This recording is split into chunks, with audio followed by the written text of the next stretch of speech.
Rashmi. Today I am discuss here verb.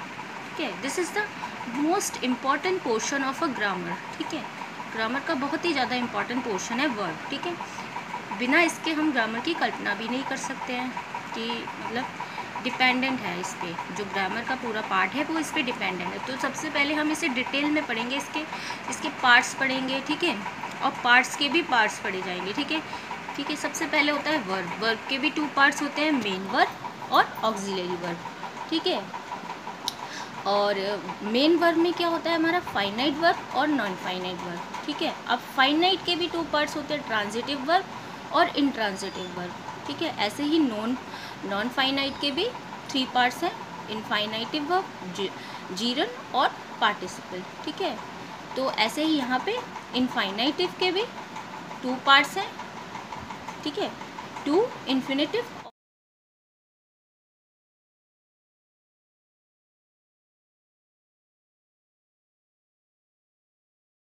एक part को हम डिटेल में पढ़ेंगे. ठीक है, आगे के पोर्शन में.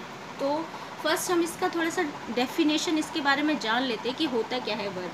तो व्हाट इज़ वर्ब देखते हैं. A word which is used to express an action of a subject और the time of a sentence is called a verb. ठीक है, किसी टाइम पे कौन सा कार्य किया जा रहा है, इसको बताने के लिए हम जिस वर्ड का, शब्द का यूज़ करते हैं वो क्या होती है, हमारी वर्ब. ठीक है, सेंटेंस का समय, जो वर्ड हम यूज़ कर रहे हैं, किस समय, मतलब कौन क्या कर रहा है. ठीक है, तो उस ऐसे शब्द को हम बोलते हैं. ठीक है, क्या बोलते हैं, वर्ब.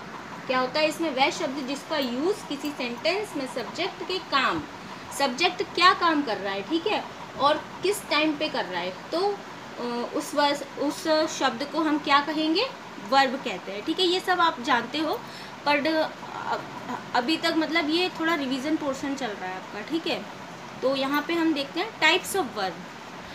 वर्ब के 2 टाइप्स हैं, मेजर 2 टाइप्स हैं, बाकी इसके बहुत सारे टाइप्स होते हैं, पर उसके अभी हम जो 2 मेजर टाइप्स हैं वो देखते हैं. मेन वर्ब है और ऑक्सिलरी वर्ब. ठीक है, मेन वर्ब में वो क्या काम कर रहा है. ठीक है, और ऑक्सिलरी वर्ब मेन वर्ब की हेल्पिंग होती है. ठीक है, हेल्पिंग वर्ब होती है. ठीक है, तो जो हमारे मेन वर्ब होते हैं वैसे अनलिमिटेड होते हैं, जैसे कि कोई भी काम करना, हंसना, रोना, गाना, ये तो अनलिमिटेड होगा, कुछ भी कर सकते हैं हम किसी टाइम. बट इनके जो फॉर्म्स होते हैं ना, वो 5 रूप होते हैं, जैसे कि फर्स्ट फॉर्म, सेकेंड, वर्ब की first, second, third, fourth, fifth. तो देखिए बचपन में हम लोगों ने 3rd फॉर्म तक पढ़ा होता है. ठीक है, इसकी फर्स्ट फॉर्म बताइए, सेकेंड बताइए, थर्ड बताइए. यहाँ पे हम खुद बच्चों को पढ़ाने जा रहे हैं, तो हमें सारी फॉर्म्स को अच्छे से देखना होगा. ठीक है, तो 5 फॉर्म्स होती हैं टोटल, तो मैं यहाँ पे 2 लिख रखी हैं, बाकी बहुत सारे हैं, अनलिमिटेड मैंने जैसे कहा, तो आप बुक्स में से देख सकते हैं. ये थोड़ा जनरल आपका रिवीजन के लिए बताया गया. ठीक है, तो जैसे कि वॉक का वॉकड, सेकेंड फॉर्म इसकी वॉकड हो जाएगी, थर्ड वॉकड, फोर्थ होती है वॉकिंग, ING फॉर्म. ठीक है, और फिफ्थ होती है वॉक्स. ठीक है, सी, सॉ, सीन, सीइंग, सीज, ये हो गई इसकी मेन वर्ब. ठीक है, अनलिमिटेड होते हैं जो कि, और मेन वर्ब के 2 टाइप्स होते हैं, ये जो है मोस्ट इम्पॉर्टेंट है. ठीक है, फाइनाइट वर्ब और नॉन फाइनाइट वर्ब. ठीक है, इसको इन्फिनेटिव वर्ब भी बोलते हैं. देखते हैं थोड़ा आगे. फाइनाइट वर्ब्स में क्या है, इसका डेफिनेशन देखते हैं. अर्थ होता है लिमिटेड, यानी फाइनाइट वर्ब वह है जो सब्जेक्ट के नंबर, पर्सन, टेंस के अनुसार अपने को लिमिटेड और रेस्ट्रिक्टेड रखता है. ठीक है, अपने आप को सब्जेक्ट जो दिया हुआ है उसका क्या नंबर है, पर्सन है, उसके अकॉर्डिंग चेंज कर लेता है ये अपने आप को. ठीक है, तो देखते हैं यहाँ पे, a finite verb is that which changes its form. ठीक है, according to the number, person and tense of its subject के अकॉर्डिंग अपने आप को चेंज करने वाला फाइनाइट वर्ब होता है. जैसे कि आई एम अ सिंगर. ठीक है, he is a painter, they are dancers, you are a doctor. तो यहाँ पे देखिए एम, यहाँ पे आई क्या है, सिंगुलर है, तो एम का यूज़ हो गया. ठीक है, एम, और is, he is a painter, ये भी सिंगुलर है. ठीक है, दे आर. ठीक है, यहाँ पे देखिए, तो इन्होंने अपने आप को सब्जेक्ट के अकॉर्डिंग चेंज करा हुआ है, तो ये फाइनाइट वर्ब है. ठीक है, ये देखते हैं नेक्स्ट. यहाँ दिए गए सेंटेंस में एम, इज़, आर फाइनाइट है, पता चल रहा है हमें. टाइप्स ऑफ फाइनाइट वर्ब, ये भी 2 टाइप्स के होते हैं, मोस्ट इंपॉर्टेंट होते हैं ये, ठीक है। यहाँ से क्वेश्चंस बनते हैं हमारे सकर्मक, ट्रांसिटिव, ठीक है, ट्रांसिटिव वर्ब, और अकर्मक क्या होता है, इंट्रांसिटिव वर्ब। और ये हमारे हिंदी में भी, हिंदी व्याकरण में भी बहुत पूछा जाता है, और as well as English grammar में भी इसका बहुत यूज़ होता है, और इससे कम से कम मतलब 2-3 क्वेश्चंस तो आराम से बन जाते हैं, ठीक है, क्योंकि वो आपको सेंटेंस दे देते हैं और पूछते हैं यहाँ पे कौन सी ट्रांजिटिव वर्ब है, कौन सी इंट्रांजिटिव वर्ब है, ऐसा करके आपको क्वेश्चंस बन सकता है, ठीक है। तो देखते हैं हम ट्रांजिटिव वर्ब में क्या होता क्या है। Gita wrote a book, Mohan sings a song, you eat sweets, ठीक है। गीता क्या करती है, उसने क्या लिखा, बुक लिखा, ठीक है, गीता ने बुक लिखी। Mohan sings a song, Mohan गाना गाता है।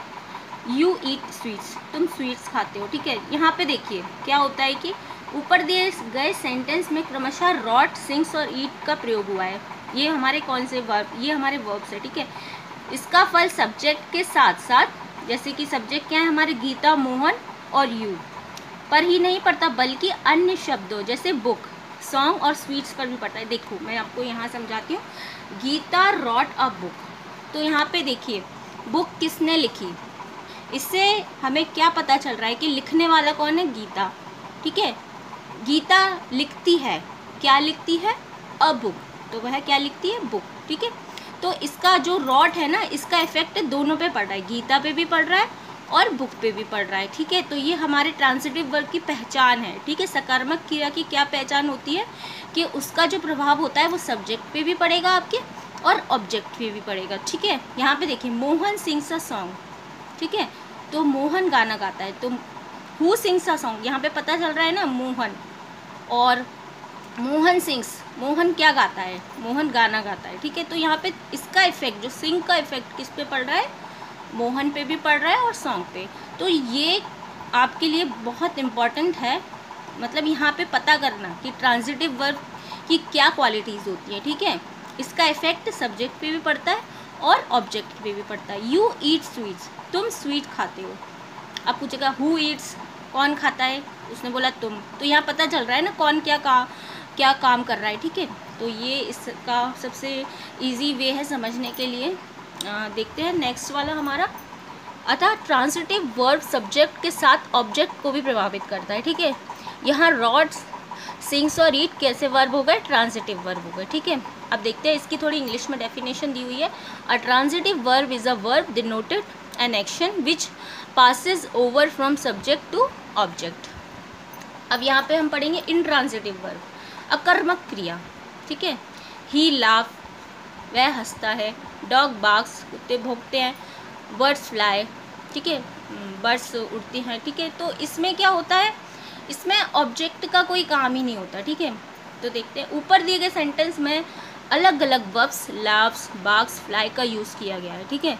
इस वर्ब के एक्शन का फल सिर्फ सब्जेक्ट पर ही पड़ता है, सब्जेक्ट से ही शुरू होता है और सब्जेक्ट पर ही ख़त्म हो जाता है, ठीक है। इसमें ऑब्जेक्ट की कोई जगह ही नहीं होती, मतलब इसमें ऑब्जेक्ट की ज़रूरत नहीं होती, तो वो हमारा अकर्मक क्रिया हो जाता है, इंट्रांसिटिव वर्ब हो जाता है। इससे भी बहुत क्वेश्चन पूछे जाते हैं आपके एग्जामिनेशंस में, लाइक सीटेट और यूटेट टाइप्स एग्जाम्स। तो यहाँ पे थोड़ी सी इसकी डेफिनेशन देख लेते हैं। An intransitive verb is a verb that denotes an action which does not pass over to an object or that does not require an object। जैसा कि मैंने बताया कि इसे ऑब्जेक्ट की ज़रूरत नहीं होती, ठीक है। वह हंसता है, ठीक है, मतलब कोई भी काम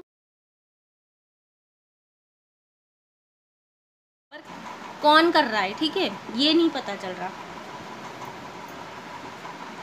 और जबकि सकर्मक क्रिया में हमें दोनों बातें पता चल जाती हैं। जनरली ट्रांसिटिव वर्ब के साथ केवल एक, ठीक है, सिंगल ऑब्जेक्ट होता है। हमेशा ट्रांसिटिव के वर्ब के साथ क्या होता है, सिंगल ऑब्जेक्ट। पर लेकिन कुछ ऐसे भी ट्रांसिटिव वर्ब होते हैं जिन्हें 2 ऑब्जेक्ट की आवश्यकता पड़ती है। कभी कभी ऐसे भी सेंटेंस आ जाते हैं जिनमें 2 ऑब्जेक्ट होते हैं, तो उनमें हम देखते हैं थोड़ा सा। You gave me a book, तो देखिए यहाँ पे एक ऑब्जेक्ट हमारा ये मी हो गया और एक क्या हो गया, अ बुक्स, ठीक है। तान्या बॉट मी अ शर्ट, तो यहाँ पे भी देखिए 2 ऑब्जेक्ट हैं, पहला ऑब्जेक्ट, सेकंड ऑब्जेक्ट, ठीक है। ये क्या है, the disease caused him much trouble, तो यहाँ पे हिम और मच ट्रबल दो ऑब्जेक्ट हो गए। She promised me her support, ठीक है, मी और हर सपोर्ट, यहाँ पे भी दो ऑब्जेक्ट हो गए। कुछ ही ऐसे ट्रांजिटिव वर्ब, ये जो है ना, ये जो ट्रांजिटिव कुछ ऐसे और भी होते हैं, मैंने यहाँ पे 4 लिए हैं। तो ये कैसे होते हैं, इनमें दो ऑब्जेक्ट की आवश्यकता होती है। तो थोड़ा देखते हैं आगे क्या लिखा हुआ है हमारा। यहाँ दिए गए सेंटेंस में दो ऑब्जेक्ट हैं। एक ऑब्जेक्ट प्राणी सूचक, प्राणी सूचक जैसे कि पर्सन, यहाँ पे पता चल रहा है मी, हिम, मी, ये क्या है, प्राणी सूचक। और दूसरा वस्तु सूचक, कोई वस्तु, किस वस्तु की बात हो रही है, उसने मुझे बुक दी, ठीक है, यू गेव थिंग्स से रिलेटेड। तो यहाँ पे दो ऑब्जेक्ट, पहला आपका प्राणी सूचक हो जाएगा, दूसरा आपका थिंग यानी वस्तु सूचक हो जाएगा, ठीक है। ऐसी अवस्था में व्यक्ति सूचक ऑब्जेक्ट को इनडायरेक्ट ऑब्जेक्ट कहेंगे। जिस व्यक्ति की बात की जा रही है वो इनडायरेक्ट ऑब्जेक्ट कहलाएगा, और जिस वस्तु की बात की जा रही है वो डायरेक्ट ऑब्जेक्ट होगा, ठीक है। ये भी बात ध्यान रखने। सामान्यतः पहले इनडायरेक्ट ऑब्जेक्ट, पहले हमेशा इनडायरेक्ट यानी कि जो व्यक्ति है वो आएगा, उसके बाद ही डायरेक्ट ऑब्जेक्ट आएगा, यानी कि वस्तु जो है उसके बाद आएगी, जैसा कि हमने पिछले एग्जाम्पल्स में यूज़ किया है। यदि इनडायरेक्ट को डायरेक्ट के बाद रखा जाता है, जो इनडायरेक्ट को यानी वस्तु को पहले रखा जाएगा और व्यक्ति को बाद में रखा जाएगा, तो हम क्या पहले प्रीपोजिशन का यूज़ करेंगे, टू और फॉर का। तो देखते हैं एग्जाम्पल से आपको समझ में आएगा। She taught us the Ramayana, ठीक है, रामायण सिखाती है, ठीक है, रामायण सिखाती है, वह हमें रामायण सिखाती है। तो यहाँ पे तो जनरली क्या यूज़ हुआ है, पहले पर्सन वाला यूज़ हुआ है, ठीक है, व्यक्ति वाला, उसके बाद में थिंग वाला। पर अगर इन्होंने चेंज करा है, शी थॉट द रामायण, तो पहले ये वाला आ गया इनडायरेक्ट, उसके बाद प्रीपोजिशन का यूज़ किया टू का, उसके बाद व्यक्ति सूचक आया, ठीक है। तो ऐसे चेंज करना है। Renu brought me a cup of T, तो यहाँ पे सिंपल पहले मी आया व्यक्ति सूचक, उसके बाद वस्तु सूचक, ठीक है। ये आपका सिंपल है, इसमें कोई प्रीपोजिशन यूज़ नहीं हुआ है। यहाँ देखते हैं, Renu brought a cup of T for me, तो यहाँ पे ये चेंज होगा, ठीक है। अगर हम व्यक्ति का स्थान चेंज करेंगे वस्तु से, तो यहाँ पे ये चेंज होगा, ठीक है। कुछ वर्ब को यूज़ इंट्रांसिटिव और ट्रांजिटिव, कुछ वर्ब का यूज़, ठीक है, यहाँ पे को नहीं आएगा, वर्ब का यूज़ इंट्रांसिटिव और ट्रांजिटिव दोनों की तरह होता है, ठीक है। जैसे कि they fly kites, birds fly, तो यहाँ पे देखिए फ्लाई यहाँ भी है और ये यहाँ भी है, ठीक है।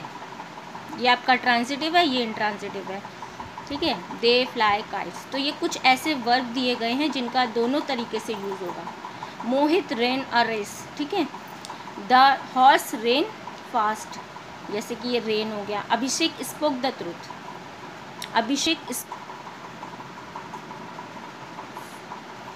नेक्स्ट देखते हैं, the storm sinks the ship, the ship sank rapidly, ठीक है। तो यहाँ पे जो शैंक हो गया, स्पोक हो गया, रेन हो गया, फ्लाई हो गया, इनका यूज़ दोनों तरीके से हुआ है। इंट्रांजिटिव ये वर्ब कुछ ऐसे हैं जिनका हम दोनों में यूज़ कर सकते हैं। तो इनके आगे के